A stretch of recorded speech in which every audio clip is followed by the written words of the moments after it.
Welcome to People, Possibility, Pedagogy, a podcast about teaching as a human act, where pedagogy meets real classrooms, real people, and real constraints. Today's episode is extra special because it's a shared conversation with one of the most influential voices in education worldwide, Jon Bergmann. I've admired Jon's work for over a decade now, and I'm honored to call him a colleague and a friend. And this episode is even more special because we are connecting two audiences, two contexts, and one shared belief that learning only works when people remain at the center. Our conversation spans from flipped learning to bike riding. I hope you enjoy it. Hi, Jon. Welcome. So, many people know you as the name behind flipped learning, but few people know the teacher behind it.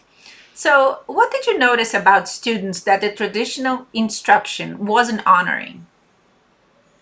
I think the biggest problem I think we were trying to solve is that we had students who were stuck and they were ineffective when they would go home to do homework.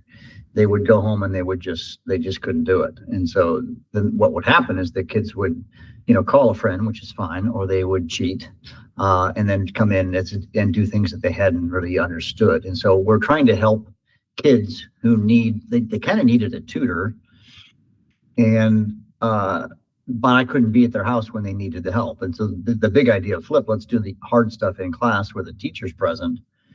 So that's the person who really can help them the most. Their parents probably can't help them. We were teaching high school chemistry, and most parents don't remember their high school chemistry, so they weren't any help to the kids. So that's, I guess, the big problem we were trying to solve. And when did you realize that it wasn't just a strategy, but it was a mindset shift? Pretty early on, I remember turning to Aaron and saying, I think this idea is a really big idea. And that eventually led us to say writing our first book, Flip Your Classroom.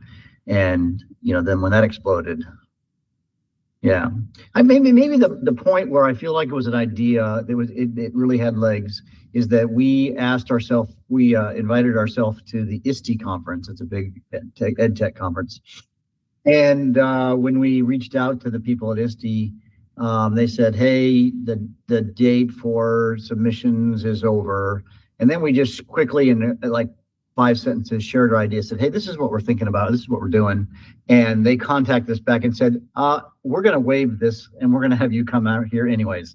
And then when we went to this event, I remember the event, it was San Antonio, Texas. And it was like, I don't know, the room was so packed, it was unbelievable. It was like, oh, wow, this is bigger than we thought it was going to be. And we at that point we still didn't have the book written, and we didn't realize what it was going to become for sure.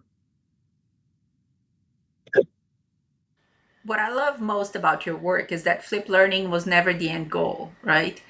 It opened doors to something deeper, something bigger, and naturally led you towards mastery learning, right? Yeah. And what is the biggest barrier to equity in schools? To equity in schools. I mean, the kids need access to, I'd say, the teacher's brain. And if the teacher's standing up and delivering the content, in the class, they're missing an opportunity to have that more individualized and tutorial-like time with their students. I mean, if you've got a kid who comes from great means or whatever, what I've often seen is they can hire a tutor, right? Their family has the financial wherewithal to hire tutors and give their kids the help. But if you've got a kid who, does not have that, family that can support that kind of a education, then what do you do? But let's put the most valuable resource in the world, I think, in a classroom, and that's the teacher interacting with the student. But if you're wasting your time standing up and delivering a lecture, again, I still believe in lectures, but I don't think you should do it in class. Then now you can leverage your resource, you helping students with difficult concepts, and that is going to provide equity. I was years ago, the first ever flipped high school or flipped school in the world was Clintondale High School in suburbs of Detroit, Michigan. And the principal at the time, he's now the superintendent of the school, Greg Green, he came to one of our early conferences and he said something very interesting. He said, this is an equity issue. So it's a in the U.S. it's called a Title I school, so it's the economically disadvantaged school. He flipped his schools. His test scores went from here up to here, and again, it wasn't a school that was on the top of the lists in America because of the the socioeconomics surrounding the school. And he said, when your kids go home, he was referring to my own personal children. When my children they go home to a safe place, a place where there's adults who care about them and can help them on assignments. I said, that's true. He says, but when my kids go to school, they often go home to more of a chaotic home environment that actually sometimes isn't safe. And they do not have adults who can help them with their homework. And when I flipped the class, when I flipped the school, he flipped the whole school. When I flipped the school, he said, they now come to a place where there's adults who can help, and it's a safe place, and they can get that cognitive help they need. And that's why he attributed, as he said, this is completely, a social justice issue. And he saw this as So flipped just makes sense. And now, when you talk more about the AI, I think we need to rethink this completely now in the age of AI. It actually makes flipped even more valuable or more useful as a strategy than ever before because of the advent of AI. Great that you brought up AI. I often see you advocating against the misuse of it. What worries you the most about how students are currently using AI? Because I see educators that are very anxious about it. Some see it as a shortcut, some see it as a threat. Oh, yeah, for sure. So I'm a techno-pragmatist, I think, about AI. So is AI here to stay? Yes. Is AI going to transform the world? Yes. Is AI going to stupefy our students? Yes. If we let it. So, and I think that's the key, is that we have to think this carefully through. John Hattie, I've cited this study or paper, I think it was more of a paper. John Hattie, noted educational researcher out of Australia. He wrote a paper and said something to the fact that there's the very strong likelihood that there will be the downgrading of human intelligence because of AI. And he made a chart. So I think it's a really useful chart. In that chart, he says, if you take an expert and you give them AI, it will amplify their work. In fact, I think he says it might 5x their work. But if you take a novice and you give them AI, it will degrade their work. And me as a high school science teacher, I'm working with novices. And so here's what I'm thinking about AI is that we want our students' brains to grow. We want them to do that learning. Learning is hard. There's this productive struggle that students have to go through. And if they don't go through it, they won't learn. There's that process of that hard thinking, which changes literally the nature of their brain. Neurons are formed, or synapses are formed inside the neurons, are connected. All that kind of stuff is happening. And we need them to go through that struggle. And we need to manufacture that. So if I have a message for teachers, I've said this many times now, if you are sending home cognitively complex stuff, remember that, as we talked about earlier, I used to send home the cognitive complex stuff and they couldn't do it. Well, guess what? They can do it now. Or, well, not really. They can have AI do it for them. And so, but if you are a teacher and you're sending home hard stuff, assigning an essay, you're dumb. I'm sorry, teacher, because students are going to use AI to do it. And so we need to move the cognitively complex stuff back into the class. Well, guess what? That's kind of the big idea of flipped classroom, right? So in flipped classroom, the idea is that, so it's been the idea since its inception, is let's do the hard stuff in class where they have the help they need. Well, and so my kids still watch cheesy flip videos in my class, and that's not that's a legitimate homework assignment. And some students are actually using AI to learn the topic instead of watch my cheesy video. I don't care. I want them to come prepared to talk about gravity, or to, if you're a history teacher, to learn about the causes of World War II, or whatever the topic is that you're going to be covering that day. I think it's super important that we move that hard stuff into class. Do you believe that us as educators, we have the responsibility to teach them how to use AI? And 100%. I've been actually talking about that here at the school. We're considering like having a specific course for kids where they're going to learn how to use AI in a positive way. I mean, the positive ways I see to use AI, I mean, we need to limit it in some places and then allow it in others so we can teach them how to use it in good ways. It is going to it's going to be a part of their life for the rest of their life. And it's going to amplify so much. But again, here's my prediction for what it's worth. Here's what I'm afraid is going to happen. Those who embrace learning and then use AI to amplify them will become the Steve Jobses of the world, and they're going to become the leaders, and they're going to thrive. But those who use AI as a crutch and for it to just do the work, and then they just take the easy path, it will degrade their lives. And I feel we're going to increase, we talked about equity earlier, it's going to increase the equity gap. But instead of it being necessarily economic, I think it's going to have economic consequences. It's going to bifurcate society even more. It's already bifurcated.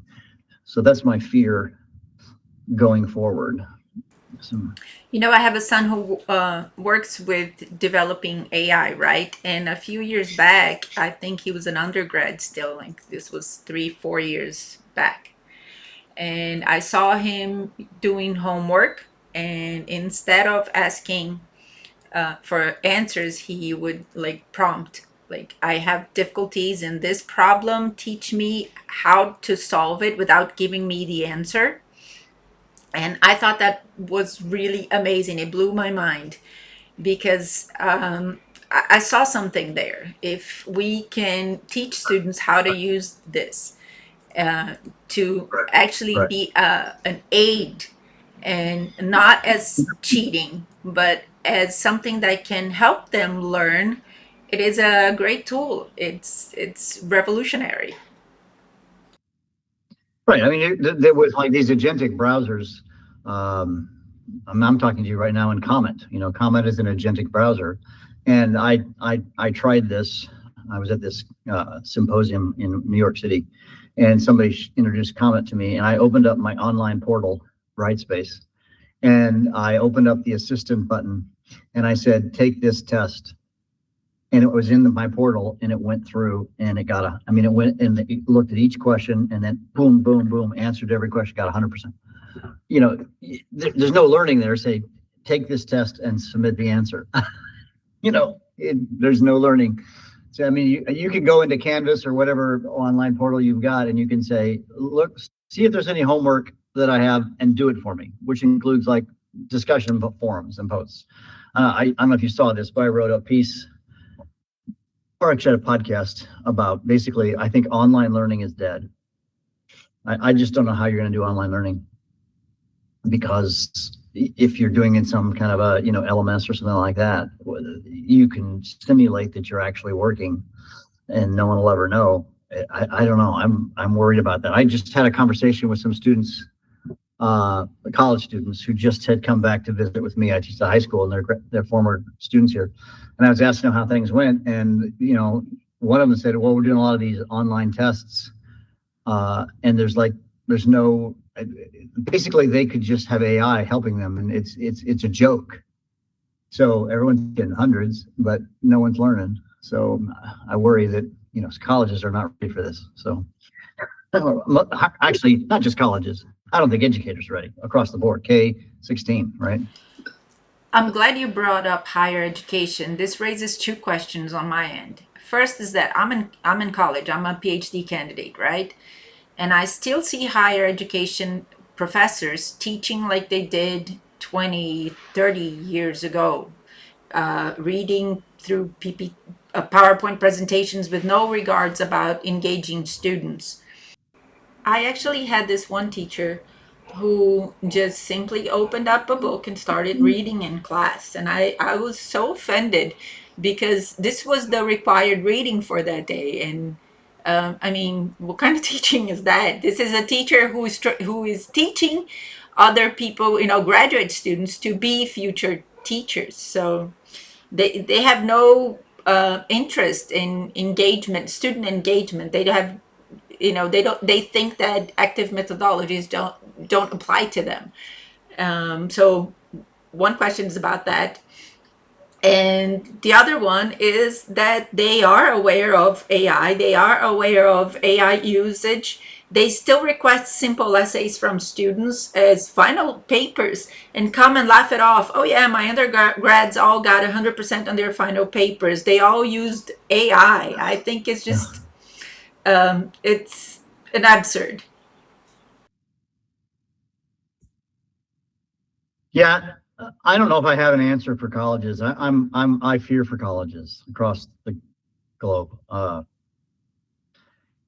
The reality is AI is going to replace a lot of the things that college prepares people for, right? The white collar jobs, and so the market for colleges, I believe many colleges are going to dissolve and go under. They're not going to be open anymore because they'll have less students, and the value of a college education will be less. And at least in the U.S., the cost of a college education is astronomical. And what's the financial benefit to the student to go to college? And I don't know if it's happening in Brazil, but in the U.S., there's also a demographic cliff. A lot of young people are not having as many babies, and then when you do the math, there's literally less people to go to college, and so a lot of universities are going to be shutting their doors. And I don't think the colleges are ready. I mean, the other issue I worry about in college, this sort of came up in this meeting, and it was really cool. I got a chance to go to this. I was invited to this symposium, and it was all university professors and me. And these were high-powered professors. It was STEM. They're all STEM professors. So computer science, nuclear engineering, mechanical engineering, aeronautical, a bunch of different things. So, and they are worried. I have an advantage that a college professor doesn't have, is I see my students more minutes in a week. I think a lot of that just comes down to that, because if you need to move, if my idea is you got to move the hard stuff into class, but if you only meet for 3 hours a week, because on Monday, Wednesday, Friday, at 2:00 or whatever your schedule is, how does that work? Because the idea of college is you do this much hours of homework compared to the hours that you're spending in class. And I don't know. I don't know that I have an answer for higher education. My lane has been right. What do you see me in the background? I'm in my classroom. And my students, I'm going to do the best I can with them, and my goal is to get them so they can understand how to use AI in a good way so that they can become the ones that thrive. And yeah, I don't know. I worry for college education. Again, I still wonder if those students who really take their learning seriously are going to be the ones who thrive, and those who don't will be degraded in their opportunities, in their cognition, and et cetera. It's interesting you mentioned demographically that people are having less children, and it's true. People are having 1, maximum 2 now. And I read an article the other day that the middle child is under extinction. And I'm a mother of 3, as you are a father of 3. So this is very strange. Yeah, and I'm a middle child, and you got to have the middle children, because we're the ones who break the rules and think differently, and right. That's and I am that middle child. I am when you look at what do you call it, the research on birth order, I am a classic middle child. And I've got the responsible older brother who's totally first child, and then I'm not. So what about the youngest? Well, and he's more of he loves to play, and we fit the mold perfectly. Our family, Especially as parents of 3, right? I mean, I follow this guy on Instagram. He posts videos of kids of how kids behave in certain situations, the oldest, the youngest, the middle. And the middle is the filling of the sandwich. I mean, what would we do without them? But what about you? Any questions? Where do you think it's going? What's your prognostication about AI and learning? I mean, where do you see it going? You've heard me, but what do you think? That is a great question. As a teacher trainer, what I hear the most when I present, well, I presented in Mexico last year in January at IFE, and as soon as I opened up to questions, they jumped on how to deal with students using AI to cheat. And this was kind of set the mood for the entire year because it's what I heard the most. And although it is a problem, I understand it is a problem. Yeah.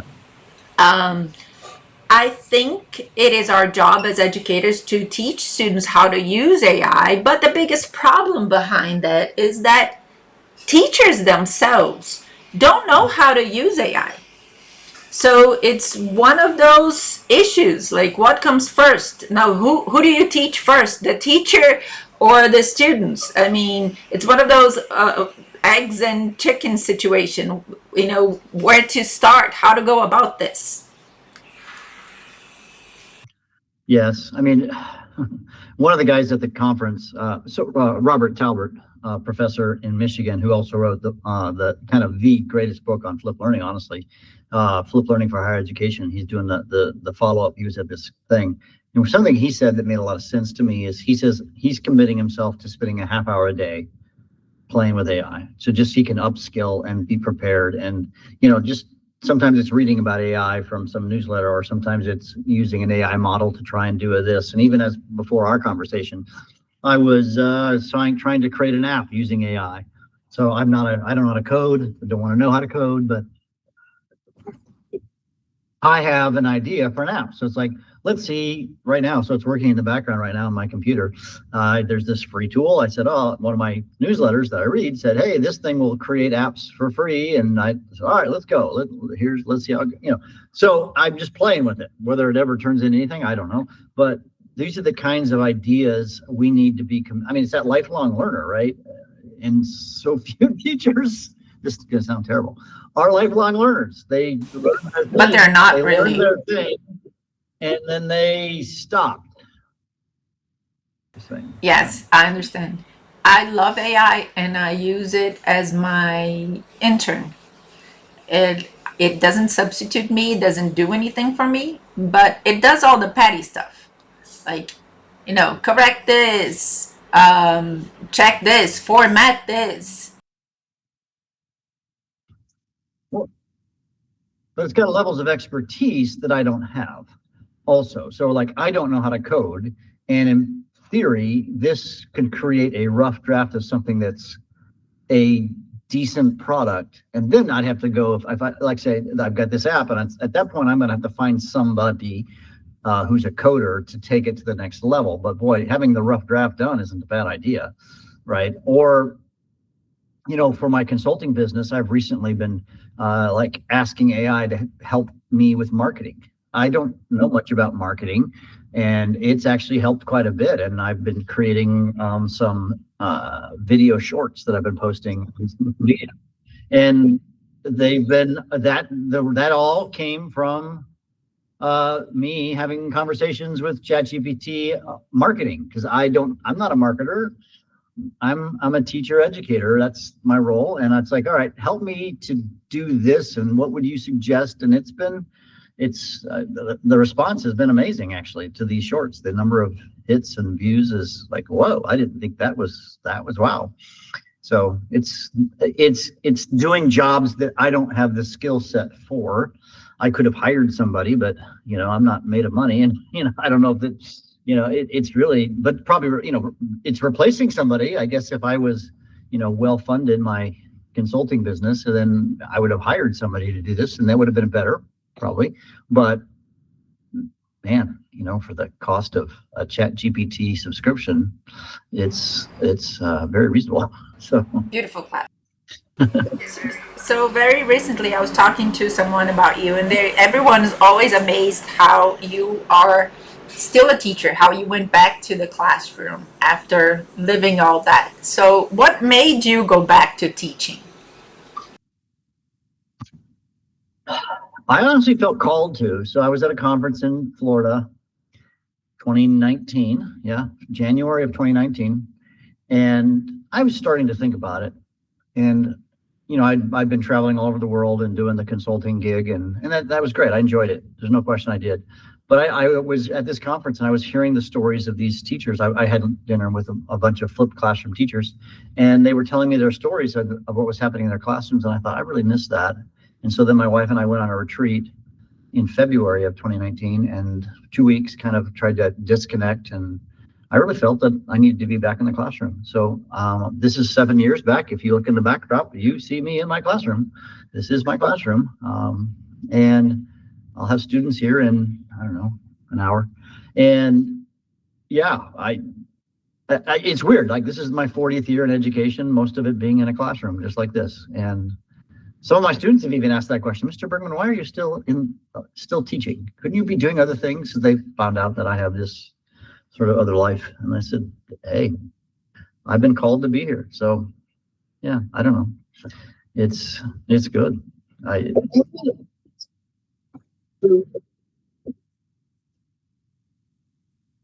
I'm very, I limit how much travel, and I don't say yes to everything. And the priority is here.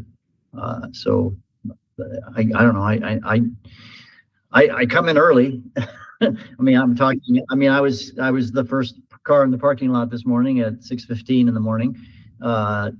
So I do a lot of my, flipped classroom stuff early in the morning, and then get ready for school and go. And yeah, so I don't know. I work hard, I guess. Yes, you do work hard.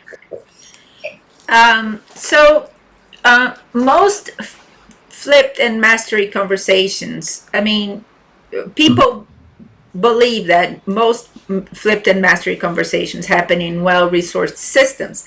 I mean, I see your classroom very beautiful, and when we think about classrooms in the US, even the lowest resourced is still very different from the Brazilian reality.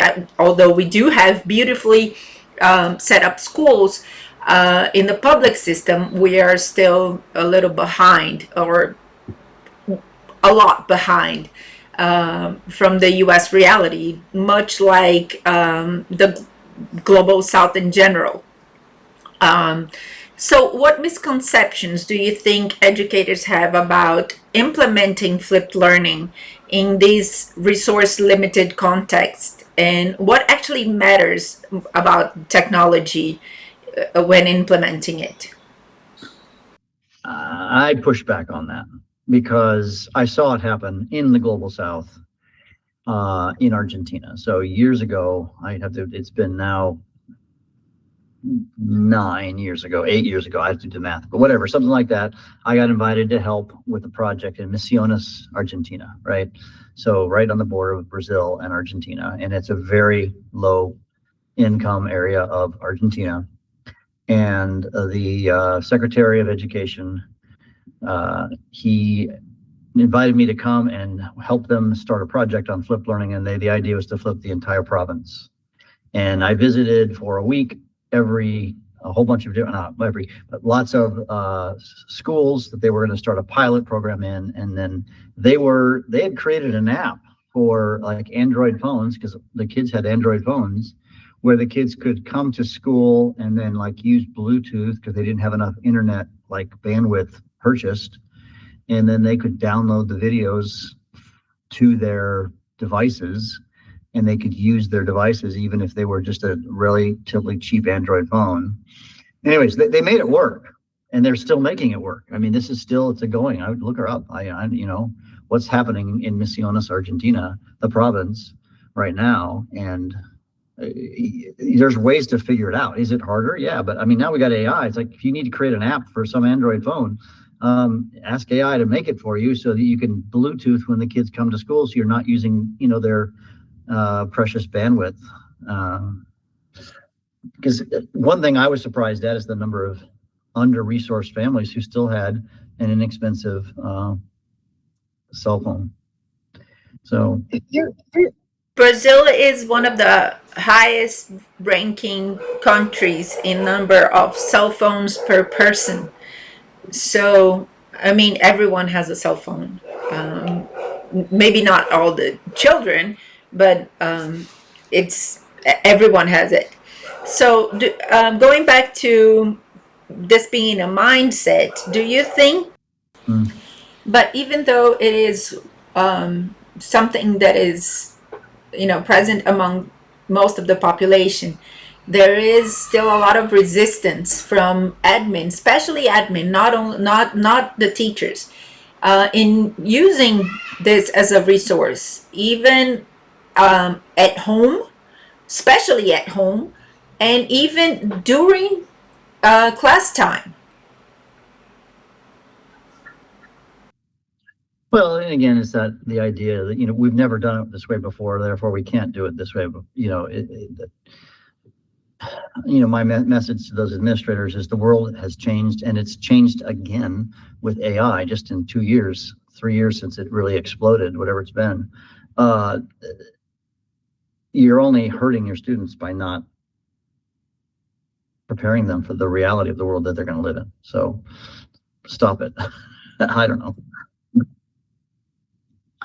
That's my thinking. And the reality is also too, I probably have a skewed perspective to some degree on a positive side, is that when people contact me and want my help, then they already have a mindset that's positive about change. But I also know the reality of the vast majority of schools aren't going to change, and I'm not going to be able to change them. They're going to have to wait before the early adopters do this, and then they have to by sheer pressure because everybody else is doing it. So those leaders and schools that are stuck where they are, I can't fix that. But maybe someday they will get fixed because they're going to have no choice. So yeah. So plans for 2026? I want to continue to work on my podcast. I've really been enjoying my podcast, and which we're recording here, and I want to continue to expand that and continue to teach. I love the teaching. I want to continue to think about AI. I'm speaking at some conferences about AI. I'm doing one in San Francisco in February, and so a few opportunities like that. I'll actually be in Brazil in June at a conference in Curitiba, I think is that how it's pronounced? Curitiba. Say it? Curitiba. Curitiba. Oh, I totally butchered that. Okay. So I'm looking forward to that opportunity too. So there's a few, I'll have a few trips. I'm also going on an extensive bike ride this summer. I'm going to go on a 750-mile, it's like over 1,000 kilometer bike ride with some folks for a couple of weeks. So, yeah. So my podcast is called People, Possibility, Pedagogy, because I want to know about the people behind the pedagogy, not only what they do as educators, but who are these individuals making these educational trends. And so tell me more about biking and your bike rides. My best ideas in life have come on a bike ride. So like the titles of books, the next idea, there's something about going, and this may sound crazy, but like on a 50, a 60, a 70-mile bike ride that just clears my brain, and it's just freeing and healing. I don't know what all these things. So yeah, I'll be on a bike ride Saturday, and So now I've started to embrace. I used to do Ironman triathlons, and I've got ankle problems. I'm getting old. I'm 61. And the doctor said, running, you can run, but it's just going to hurt, but I can still bike. And so, I don't know, a few years back, my cousin and I started doing these like extensive, like week-long bike rides. And now I'm graduating to a 2-week-long bike ride. So I don't know. It's and I get to see a new part of the country. I'll be riding from Salt Lake City, Utah to the Grand Canyon and spending a couple of days at the Grand Canyon, and another cool canyon called Bryce Canyon. So it's a scenic bike ride. It's also a organization that has a purpose. it's like a fundraiser for, it's similar to Habitat for Humanity. And so we'll actually spend a couple of days helping people who are underhoused become less underhoused, I guess. So we'll do it work, so I'll have a hammer and nails, or I don't know, a shovel or whatever I'm supposed to do. So. Wow, sounds like a true adventure. Very, very different, because like biking is great. Biking with a purpose is even greater. Now, biking with the purpose to build, carrying hammers and all, that's very outside of the box. Yeah. The founder of this was a, entrepreneur, and it's been around for years and years. I just discovered it. And so I'm really looking forward to getting to know the folks and who are behind this whole thing, and riding bikes with them too. So yeah. Does Chris come with you? No, she won't be coming on it. So, yeah. She likes exercise, but not like the crazy stuff I do. So, yeah. What about your children? Do they come in these adventures with you? They're too busy. They've got their own life and whatnot. So, they're all grown, and my baby is 28. So, yeah, my youngest has started to do like some running races and stuff like that. But yeah, so if my ankle would ever heal up, I could do a running race with her. But yeah, I don't know about you, but I'm having bittersweet feelings about having adult kids. It's fun to hang out with them. It's a different vibe, but I miss having children. I miss. It's not that I don't like it. It's just different, and I really miss having children around. Yes, well, at least I get a fix of that almost every day. With they're teenagers, not quite little, but yeah. So school keeps you young. Yep. 100%. I mean, the whole school environment is very refreshing, and we learn every day. Yes.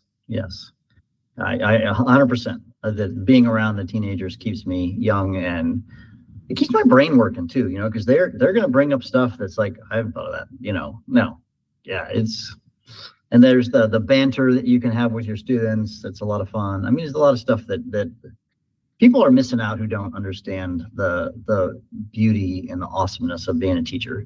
And is it hard? Absolutely. And are sometimes the frustrations terrible? Yes. But if it's your mission and your calling, then it's the best thing. It's interesting you mentioned that, because I had something really fun happen to me last week. My oldest son is actually a teacher too, but he's working in the coordination of one of the schools I used to teach, and they were having an end of the year party for all the teachers, and then he sends me this picture of him and two of my kids. I mean, adults now. But yeah, they are teachers there, and they recognized him and approached him and said, "Oh yeah, your mom was our teacher and all." And one of them actually said that I was very influential in his life. And so that they went back to the school I taught them to teach. So I thought it was very inspiring. Have you ever had something like that happen to you? Yeah. Well, actually, I know two of my daughters are teachers. One's even a high school science teacher. So, and that's been fun to watch them grow. I mean, that's her 10th year. I think 9th year, something like that. So the older one. So yeah, and seeing that, and even when some of the students came back, just even a couple of days ago, because we're at the end, approaching Christmas right now, and a lot of alumni are coming back because they're off college a little early, and they're coming to visit. It's been good to just visit with those kids and see how they're thriving, and yeah. It's very rewarding, right? I think for us teachers. When I became a teacher, it was mostly because I had very great teachers who were very influential and still are. But I thought that if I could have that effect on just one person, that's all I wanted. I was listening to a podcast this morning, and they made a suggestion, and I think I want to follow up on it.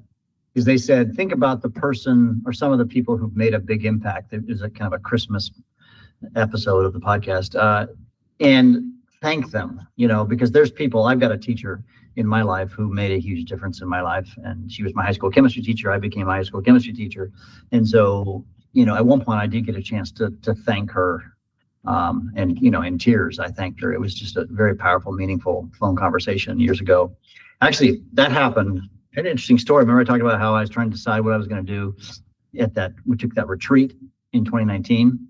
Well, we're in the hot tub at the resort that we were staying at, and in the hot tub is this lady. I said, "Oh, what do you do?" "I'm a teacher." "Oh, where do you go? Where do you teach?" She told me. I thought, "Do you happen to know Edie Anderson?" She said, "Yeah, she's a good friend of mine." No, this was the teacher that made the difference. And I said, "Any chance you could give me her phone number?" And so on that retreat, I was able to connect with her, and it was so deep and meaningful. But it was, I'm a person of faith, and I really felt like God said very clearly, you need to go back to the classroom. And here's a great sign that random lady in the hot tub who knows your mentor, who you lost contact with, and you can connect. It was like everything fits. I need to be back in this classroom. And as you can see, I'm back in this classroom. So.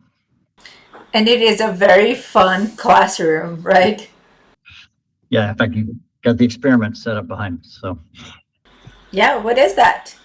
They're roller coasters. They're going to take balls that roll down the ramps, and they're going to measure energy, kinetic energy, and potential energy, and conservation of energy of a roller coaster. So it's actually, this is the last couple of days before this term ends. So they're set up for next semester. So how do I keep it all together? It's like, I've got a little bit of time. I'm going to set up for next semester so that when I can get running. So, I'm trying to be efficient with everything. So I'm setting up for January the 5th or whatever it is when we come back. Oh, wow. You are so organized and planning ahead for next semester. That's amazing. Um, I've always had trouble with physics and chemistry. I was all very into the humanities, languages, theater, history, and all of that. But I had a big problem with chemistry and physics. It took me a while to figure out that the problem was the math behind it. Because I actually did enjoy science, and I loved my biology and my marine biology classes, but I had trouble with physics and with chemistry in high school. Yeah, that's cool. Nothing wrong with that. So, but you didn't have Edie Anderson as your high school chemistry teacher. That's the problem. You didn't have that inspiring teacher, right? Yeah, coming to think of it now, you're probably right. My chemistry and physics teachers, they were normal. Not they. I mean, I really liked them, but they didn't make an impression. But my marine bio teacher was amazing. Sure. Yeah. And I think that's a lot of where it comes to, is that finding that inspiring teacher. And some students have a bent in one direction or another too. I mean, I've had kids who really appreciate my class, but they love theater or whatever, and which is great, right? Yeah, that's their jam, and I support that 100%. So. But I guess science teachers are very popular nowadays, right? My youngest son's graduation was this past year, and they honored the chemistry teacher, who was the student's favorite, and he delivered a very inspired speech at the commencement ceremony. So I was really impressed. I was really proud of it. Yeah. So I hope I've done that for a lot of students as well. So even if this was not their jam, which is fine. So. Well, I'm sure you do. Your students are very lucky to have you. Is there anything else you'd like to add? No, this is a great conversation. I really enjoy chatting with you. You're such a thought-provoking person. So. And you as well. I mean, you're an inspiration. I love your posts about AI, as I'm an AI enthusiast. They make me see things in another way. They make me think about it, reflect on it, Because sometimes, we may miss details here and there, but your posts keep me grounded. Yeah, I'm not in love with AI, and I'm not. Yeah, I'm a tech pragmatist. That's techno-pragmatist. We need to be pragmatic about what it is and when it should be used for kids. That's the thing I think we need to be thoughtful.